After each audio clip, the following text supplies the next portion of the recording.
Hey, how you doing, guys? And I thought I'd kick it old school and bring out the Canon T3i and do some video. We recently did an interview with Bruce Naylor, and we were getting into talking about DSLR video and some other things. So I figured, hey, why not give it a try? We'll bring it out again.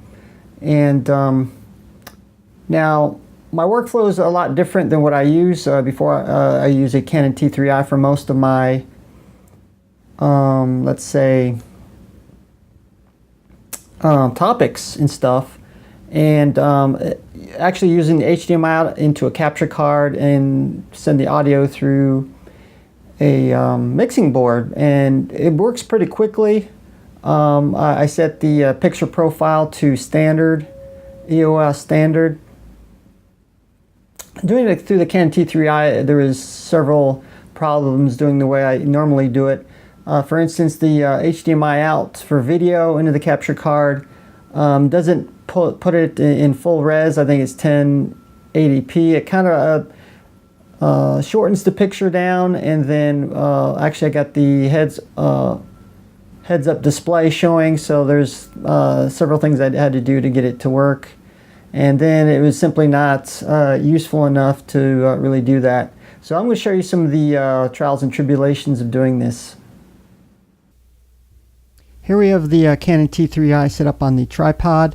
If you look on the lower right hand side, you'll see a blue cable, which is the HDMI cable coming directly off the camera sensor.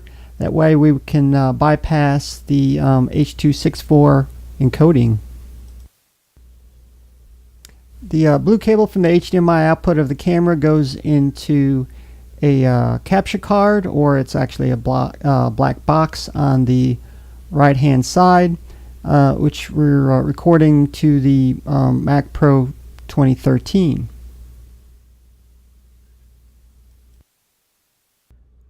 I use Wirecast to record the video input from the camera. One of the problems, as you can see, is the heads-up display, which normally you couldn't get rid of, but I do have the magic lantern, and it allows you to turn off the heads-up display coming off the HDMI, which you see here in just a minute, which is a bit flaky, I guess. Another problem is the cropping factor. It doesn't do a native 1080p widescreen, so within Wirecast we can crop it to take advantage of a full 1080p. Which will degrade quality slightly. And another thing, I've been getting kind of a webcam-y lag to it as well, which I wasn't happy with. So it looks like we're going to be recording directly from the camera itself. In recording from the camera, if you notice on the upper left-hand side is actually a wireless audio, and which I'm actually wearing a lavalier to get the best quality audio available. Well, trying out this T3i perhaps to use for a every week topic camera.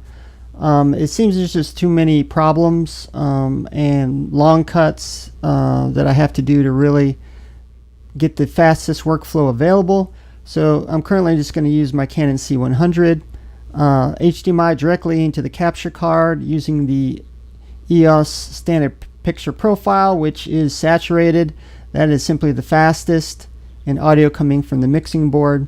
But it was a fun experiment, and of course everybody's workflow is different, so it all depends.